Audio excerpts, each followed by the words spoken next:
আপনাদের সক্ষমতা কিন্তু আওয়ামী লীগের ধারে কাছেও না। সেই আওয়ামী লীগকে কিন্তু লেজ গুটায় পালাইতে হয়েছে। নির্বাচনের পরে বিএনপির এক এমপি আমারে বলছে, হুইপ 6জন হুইপ আছে তো বিএনপির, তার ভিতর একজন বলেছে যে আমার ডিভিশনের সব এমপিকে আমি একটা ছবি গিফট করব। সেই গিফটের ছবিটা হচ্ছে হাসিনা বিমানে করে যে পালাইতেছে না। আপনাকে মাননীয় প্রধানমন্ত্রীকে বলছি এবং আমার ডিপার্টমেন্টের দুই বড় ভাই মাননীয় আইনমন্ত্রী এবং মাননীয় স্বরাষ্ট্রমন্ত্রী, আপনাদের দরজায়, ঘরের দরজায়, অফিসের দরজায়, গাড়ির দরজায় শেখ হাসিনার পালানোর ছবিটা লেমিনেটিং করে ঝুলায় রাখবেন। আপনাদেরকেও ওই ছবির রিপ্লেসমেন্ট করা লাগতে পারে, just matter of time. No ifs no buts. July সনদ নিয়ে কথা বললে কতগুলো ট্যাগ করা হচ্ছে এখন। তার ভিতর একটা হচ্ছে যে আমরা স্বাধীনতা বিরোধী, 72-এর সংবিধানকে আমরা ছুঁড়ে ফেলে দিতে চাই, এবং যেটার বাই ডিফল্ট মানে হচ্ছে যে আমরা মুক্তির লড়াই, 71-এর যেই স্বাধীনতা সংগ্রাম তা সেগুলোকে ছোট করতে চাই, হেয় করতে চাই। জুলাই এবং সংবিধান নিয়ে তো অনেক কথা শুনেছেন। আমি একটা সাইড টপিক সেটা আমি আজকে অ্যাড্রেস করি আর কি, যে আসলে what is the crisis of the 72 constitution.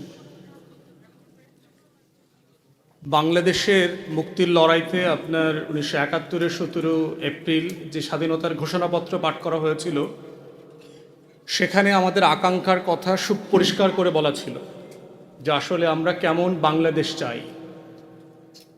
A free, independent and democratic রিপাবলিকের কথা বলা আছে, যেটাতে বলা ছিল যে 3টা মূলনীতির উপরে ভিত্তি করে এই বাংলাদেশ নামক নতুন প্রজাতন্ত্র পরিচালিত হবে: সাম্য, মানবিক মর্যাদা এবং সামাজিক সুবিচার। অথচ দেখেন, সেই বাংলাদেশটা, যেই বাংলাদেশের ঘোষণাপত্রের আলোকে হাজার হাজার লক্ষ লক্ষ মানুষ মুক্তির লড়াইতে নেমে গিয়েছিল আমার বাবার মতো, জীবন যৌবনকে ত্যাগ করে, তারা আসলে কেমন বাংলাদেশ পেয়েছিল? এবং এই 72-এর সংবিধানটার ক্রাইসিসটা কোথায়? গাঠনিক একটা ক্রাইসিস আছে 72-এর সংবিধানের, সাবস্টেন্সের আগে সেখানে বলছি আর কি। গাঠনিক ক্রাইসিস কোথায়? সেটা হচ্ছে যে 72-এর সংবিধানটা আসলে কে তৈরি করেছে? আপনারা যদি গণপরিষদের সদস্যদের তালিকা দেখেন, তাদের অলমোস্ট প্রায় সবাই হচ্ছে 70-এর পাকিস্তানের যে লিগ্যাল ফ্রেমওয়ার্ক অর্ডিন্যান্স ছিল, ইলেকশনের ফ্রেমওয়ার্ক যে অর্ডিন্যান্স, সেই অর্ডিন্যান্সের উপরে ভিত্তি করে নির্বাচিত সংসদ সদস্যরা। এবং তাদের আসলে ওয়াদা কি ছিল? What was their pledge to the nation ইলেকশনে? যে তারা পাকিস্তান নামক রাষ্ট্রেও তার স্বাধীনতা, তার সভরেন্টি, তার সংবিধানকে মান্য করবেন। That was their plays.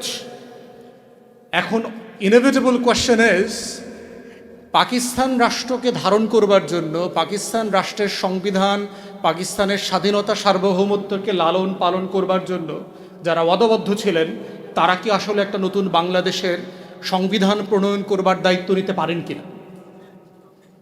এবং এটাই হচ্ছে 72-এর সংবিধানের ক্রিটিক্যাল কোশ্চেন, যে এই কোশ্চেনের ম্যান্ডেট বারবার প্রশ্নবিদ্ধ হয়েছে।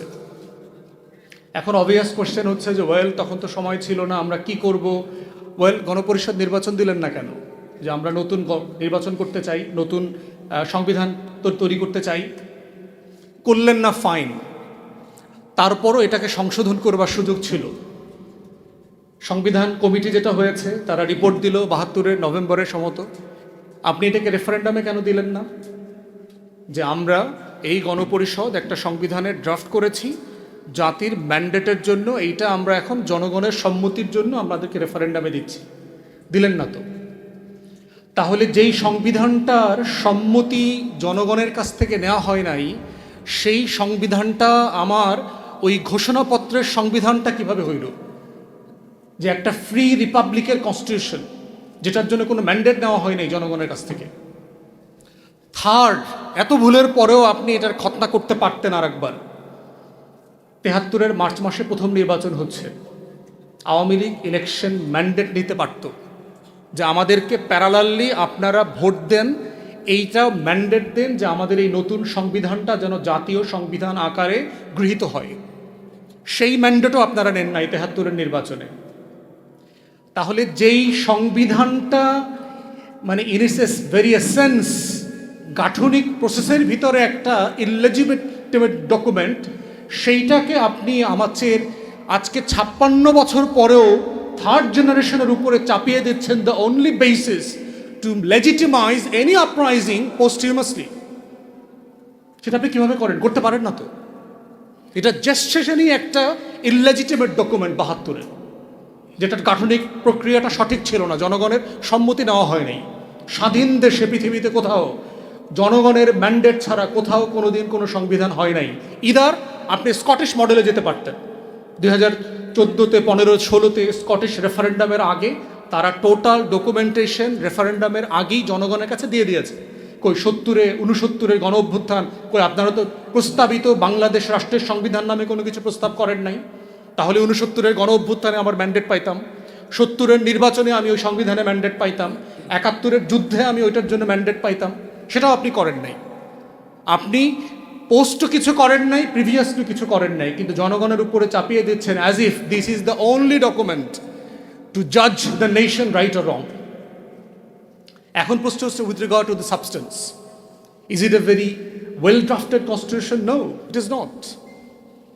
পৃথিবীর ইতিহাসে আমরা যারা আইনের ছাত্র, সবচেয়ে ব্যাডলি ড্রাফটেড কনস্টিটিউশনের একটা হচ্ছে এই 72-এর সংবিধান, সবচেয়ে বাজেভাবে লিখিত সংবিধান। এবং ভারতীয়রা দাবি করেছে এই সংবিধান তারা করে দিয়েছে। কলকাতা হাইকোর্টের যিনি সিনিয়র অ্যাডভোকেট ছিলেন সুব্রত রায় চৌধুরী, ওনারা এই সংবিধান লিখে দিয়েছেন। ভারতের পক্ষ থেকে এই সংবিধান দেওয়া হয়েছে আমাদেরকে। এবং আপনি যদি ভারতের সংবিধানের সাথে বাংলাদেশের সংবিধান পড়েন, article by article, words by words, comma and semicolon, আপনি এটার সাথে মিল খুঁজে পাবেন। Except the federal state, Bharat একটা ফেডারেল স্টেট, তার যে কাঠামোগত পার্থক্য আছে এটার সাথে আমার সংবিধানের, আমরা ফেডারেল না ইউনিটারি মডেলের স্টেট, সেই স্টেটের যে ডিফারেন্স, এছাড়া বাকি সকল প্রভিশনের ভিতরে আপনি সেটার পাবেন, মিল খুঁজে পাবেন। কারণ পার্থক্যটা কোথায়? ভারতে তো কোনো ঘোষণাপত্র নাই স্বাধীনতার। ভারতে কি রক্তাক্ত যুদ্ধ হয়েছে 47 সালে? আমার গর্বের জায়গা কোথায় যে আমার একটা রক্তস্নাত যুদ্ধের মধ্য দিয়ে আমি একটা দেশ পেয়েছি। আমার হাজার হাজার মানুষ জীবন দিয়েছে এই দেশটার জন্য। ভারত দিয়েছে 190 বছর ধরে দিয়েছে, কিন্তু একটা মানে টেন্স পিরিয়ড ধরে আপনি একটা স্বাধীনতা যুদ্ধ হয়েছে, সেটা তো ভারত পাকিস্তানের সূত্রে আপনি বলতে পারবেন না। ভারত পাকিস্তানের যুদ্ধে কোনো ঘোষণাপত্র ছিল না, কিন্তু আমার স্বাধীনতা যুদ্ধে একটা ঘোষণাপত্র ছিল। এই জন্যই হচ্ছে গাঠনিক প্রক্রিয়ার জায়গাতে 72-এর সংবিধানটা প্রবলেম্যাটিক। এখন আসি সাবস্টেন্সে। আমার ঘোষণাপত্রে বলা ছিল যে এই বাংলাদেশ রাষ্ট্রটা 3টা মূলনীতির উপরে ভিত্তি করে পরিচালিত হবে। 72-এর সংবিধানে আপনি কি বললেন? নতুন করে 4টা মূলনীতি দিলেন, অ্যাবসলিউটলি আনবিনাউন টু দ্য নেশন। আমাদের কারো কাছে জানা ছিল না যে 4টা জিনিস কোত্থেকে আসলো। 70-এর আওয়ামী লীগের ইলেকশন ম্যান্ডেটে ছিল না, আওয়ামী লীগের দলীয় কনস্টিটিউশনে ছিল না, 71-এর যুদ্ধে ঘোষণাপত্রে অথবা 71-এর কোনো কনভারসেশনে ছিল না। সাডেনলি 72 সালে এই 4টা মূলনীতি কোত্থেকে আসলো? এবং এই প্রত্যেকটা মূলনীতি ইনহ্যারেন্টলি কন্ট্রাডিক্টরি। আমরা যারা ছাত্র জীবনে লেফট পলিটিক্স করছি, শহীদুল আলম ভাই লন্ডনে লেফট পলিটিক্স করছেন, এটা বুঝবেন যে এটা সিম্পলি ডাজন্ট মেক সেন্স। আপনি বলছেন যে আমার রাষ্ট্র পরিচালিত হবে, এখানে ডেমোক্রেসি থাকবে, সমাজতন্ত্রও থাকবে। 72-তে ডেমোক্রেসি আর সমাজতন্ত্র এক জিনিস ছিল না। আপনি বলছেন যে এই জাতি বাঙালি বলিয়া পরিচিত হইবে। তাহলে আমার রাষ্ট্রের হাজার হাজার চাকমারা পাহাড়িরা যেই ঘোষণাপত্র শুনে যুদ্ধ করতে গিয়েছিল, তাকে আপনি 1 বছর পরে বললেন যে তুমি যদি বাঙালি না হও, তোমার আইডেন্টিটির কোনো স্বীকৃতি আমার কাছে নাই। তাহলে ওই যে ফ্রি, ইনক্লুসিভ, ডেমোক্রেটিক রিপাবলিকের কথা বললেন, সেই রিপাবলিকের প্রত্যেকটা এসেন্স অ্যান্ড প্রিন্সিপালের সাথে এই 4টা মূলনীতি যায় না সিম্পলি। কারণ এখানে অবাঙালিরাও যুদ্ধ করেছে। 16ই ডিসেম্বর এই স্বাধীন বাংলায় ঊর্ধ্বভাষী মুক্তিযোদ্ধারা বিজয় মিছিল নিয়ে 32 নম্বরে গিয়েছে এবং তাদেরকে গুলি করে আমার সোনার বাংলার মুক্তিযোদ্ধারা হত্যা করেছে। ঊর্ধ্বভাষী মুক্তিযোদ্ধা। চাকমাদেরকে শেখ মুজিব বলেছিল বাঙালি হয়ে যাওয়ার জন্য। তাহলে আপনি এই রাষ্ট্রটা তৈরি করলেন যেই প্রিন্সিপালের উপরে ভিত্তি করে 72-এর সংবিধান তার প্রত্যেকটা প্রিন্সিপালের কুঠারে আঘাত করেছে। তাহলে এই সাবস্টেন্স দিয়ে আপনি এই রাষ্ট্রটাকে ইনক্লুসিভ কিভাবে ধরে রাখবেন? আপনি মানে গণতন্ত্র রাখবেন, আপনি আবার সমাজতন্ত্র রাখবেন। এবং রেখে কি হয়েছে দেখেন, কোন গণতন্ত্র হয়েছে? আপনার ৭২-এর সংবিধানে গণতন্ত্র ছিল, কিন্তু ৭৩-এর নির্বাচনে তো আমরা গণতন্ত্র দেখি নাই। ৭৩-এর নির্বাচনে তো আমরা কোনো গণতন্ত্র দেখি নাই। ২৯৩টা সিট পাওয়ার পরে শেখ মুজিব বঙ্গভবনে দাঁড়ায় বলেছে, আজকে দেশে কোনো বিরোধী দল নাই। শেখ মুজিব বলছে। বিরোধী দল না থাকাটা কি আপনার দেশের জন্য কোনো ক্রেডিট, গণতন্ত্রের জন্য ক্রেডিট? জাসদের শত শত এমপি ক্যান্ডিডেটকে পিটায়া এলাকা ছাড়া করে দিয়েছে, কয়েক ডজনকে হত্যা করেছে, ইলেকশন করতে দেয়নি। তাহলে আপনারা কেন, কিসের জন্য বললেন গণতন্ত্রের কথা? এটাই তো মুক্তির লড়াইতে ছিল। আপনি বলছেন যে সমাজতন্ত্র থাকবে, আবার বলছেন যে গণতন্ত্র থাকবে। গণতন্ত্রের সাথে তো উদার নৈতিক ক্যাপিটালিজম, পুঁজিবাদী সমাজের বৈশিষ্ট্য আছে, সংবিধানে বলা আছে যে একটা ফ্রি এন্টারপ্রাইজ থাকবে। কিন্তু সেখানে আপনি দেখলাম যে ৭২-এর পরে, ৭৩-এর পরে বাংলাদেশের সব প্রাইভেট এন্টারপ্রাইজ, পাটকল, জুট মিল সব কিছুকে ন্যাশনালাইজ করে ফেললেন। এই ন্যাশনালাইজেশন কি আমার মুক্তির লড়াইয়ের সাথে কনসিস্টেন্ট ছিল না তো। তাহলে এইভাবে ৭২-এর সংবিধান আমার মুক্তির লড়াইয়ের প্রত্যেকটা আকাঙ্ক্ষার সাথে বেইমানি করেছে। এবং তারপরে দেখেন, এখানেই ক্ষান্ত হয় নাই, 4th অ্যামেন্ডমেন্ট করেছে শেখ মুজিব বেঁচে থাকা অবস্থায়। ৪র্থ সংশোধনী, সকল রাজনৈতিক দল বিলুপ্ত করে তারা শুধুমাত্র একটা জাতীয় দল করেছে, সোভিয়েত ইউনিয়নের মডেলে জাতীয় দল আওয়ামী লীগ। মানে কি অভিশপ্ত একটা দল, নিজের দলটাকে পর্যন্ত বিলুপ্ত করে দিয়েছে। এবং এর সাথে বাংলাদেশের পতিত পলিউটেড বাম সিপিবিরা জড়িত ছিল।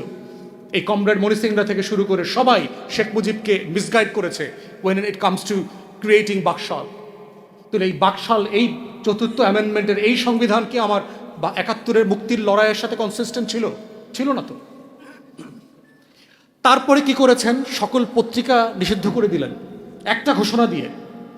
রক্ষী বাহিনী শুধু ক্রিয়েট করলেন না, রক্ষী বাহিনীকে ইনডেমনিফাই করলেন, যে রক্ষী বাহিনীর কোনো অন্যায়, অবিচার, ফৌজদারি অপরাধ কোনো আদালতে উত্থাপন করা যাবে না, চ্যালেঞ্জ করা যাবে না। বিএনপি সে রক্ষী বাহিনীর সদস্য মাসুদউদ্দিন আহমেদ চৌধুরীরা আবার 111-এর সময় অনেক বড় পত্র দিছিল, পরে তো খায়া দিছে বিএনপিরে। তো এই যে বাস্তবতাগুলোকে কেন নতুন প্রজন্ম বিপ্লবের আকাঙ্ক্ষা নিয়ে আবার 24-এ মাঠে নেমেছে, এই পুঞ্জীভূত কষ্ট, ক্ষোভ, বঞ্চনা, যে মুক্তির লড়াইয়ের সাথে আমাদের সাথে, এই জাতির সাথে বারবার গাদ্দারি করা হয়েছে, এই জন্যই দেয়ার আর প্রবলেমস উইথ 72's কনস্টিটিউশন। এই জন্য আমাদের কনস্টিটিউশনের এই যে বেসিক ফিচারের কথা বলা হয়, একমাত্র acceptable basic feature of any constitution can be the supreme will of the people. আর কোনো প্রিন্সিপাল বেসিক ফিচার হইতে পারবে না একটা কনস্টিটিউশনের। একমাত্র প্রিন্সিপাল জনগণের সভরেন উইল। জনগণ চাইবে, বইটাকে ধরবে, নেবে, মানবে, জনগণ চাইবে না, ছুঁড়ে ফেলে দেবে, শেষ। এটাই হচ্ছে একমাত্র basic feature of the constitution. এবং এই প্রিন্সিপালের উপরে ভিত্তি করে হচ্ছে জুলাই জাতীয় সনদ প্রণয়ন করা হয়েছে। It's a purely a political question, nothing within the definition of the ordinance or the order or the constitutional framework it can be justified.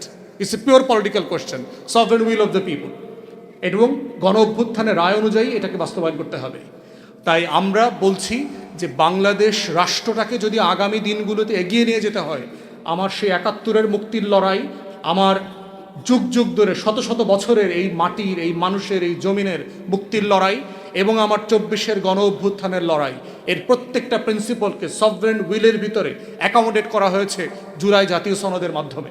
এবং সেটাকেই উইদাউট এনি ইফস অ্যান্ড বাটস মেনে নেওয়াটাই হচ্ছে আগামী দিনে শুধু বাংলাদেশের অস্তিত্বের প্রশ্ন না, বিএনপি রাজনৈতিক দল হিসেবে বেঁচে থাকবে কিনা তার অস্তিত্বের প্রশ্ন জড়িত আছে।